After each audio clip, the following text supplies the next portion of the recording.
저는 정신과 의사입니다.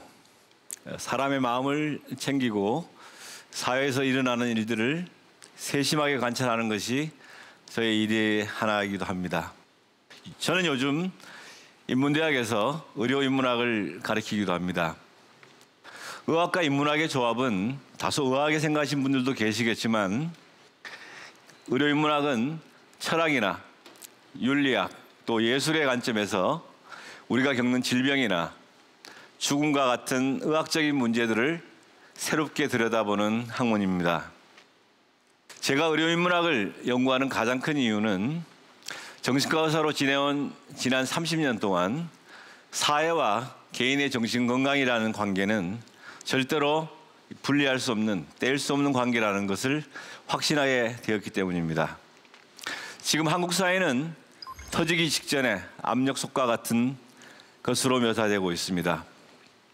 과도한 긴장과 경쟁에 사로잡힌 이 사회는 우리의 정신건강에 과연 어떠한 영향을 미치고 있을까요?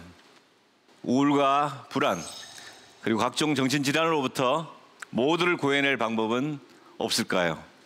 오늘 여러분들과 함께 그 답을 찾아보고자 합니다.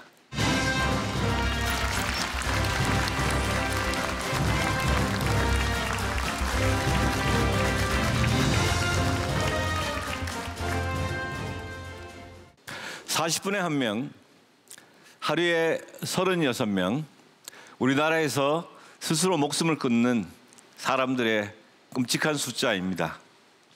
우리나라는 2003년 이후에 지금까지 OECD 회원국 가운데 자살률 1위를 한 번도 놓쳐본 적이 없습니다. 그런데 이런 충격적인 숫자에도 불구하고 점점 마음이 무뎌지고 있는 것이 우리의 현실이라고 생각을 합니다. 사회를 이루는 기본 단위가 우리 개인들인데 이 개인들이 끊임없이 자살을 선택한다는 것은 국가의 뿌리까지 흔들릴 수 있는 중대한 문제입니다. 이것은 바로 우리 사회가 병들어 있다는 절박한 경고이기도 합니다. 인천의 한 아파트 옥상에서 8살 초등학생이 살해된 채 발견됐습니다. 피해자인 10대 소녀를 상대로 범행 경위를 집중 조사하고 있습니다. 지난해 인천의 한 아파트에서 충격적인 사건이 발생했다. 10대 소녀가 8살 초등학생을 집으로 유인해 살해한 것이다. 엽기적인 범행에 사람들은 경악을 금치 못했다. 지금 신경이 어떠세요? 왜 어린아이를 그렇게 살해하셨는지 말씀 좀 해주세요. 어제 바로 옆에가 치명적인 일을 많이 했어. 그래도 어제 그런 일이 있고서는 더 걱정되니까. 언론은 앞다투어 범행을 저지른 10대 소녀가 조현병 혹은 다른 정신질환이 있다는 보도를 쏟아냈다. 그러나 수사가 진행되면서 이는 사실이 아닌 것으로 밝혀졌다. 피의자의 정신감정 결과 조현병일 가능성은 낮다는 소견이 나온 것이다. 언론은 다시 정신질환으로 인한 범죄가 아니었다고 말을 바꿨다.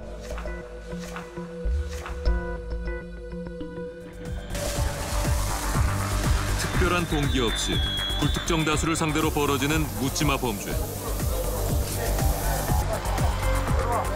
이해하기 힘든 잔혹한 범죄가 발생할 때마다 언론은 그 원인을 정신질환 탓으로 돌려왔다.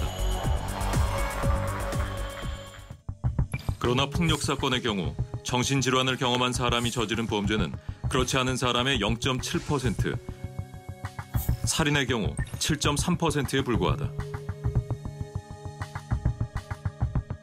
우리가 알게 모르게 벌써 정신질환자는 예비 범죄자라는 집단으로 이미 규정하고 있는 것일 수 있겠다라는 거죠. 그러니까 그렇게 규정되어 있는 상태에서 어떤 보도가 나왔을 때 지금 상태에서는 자연스럽게 또 정신질환자의 범죄일까라는 의문을 대중이 하게 될 가능성이 굉장히 높습니다.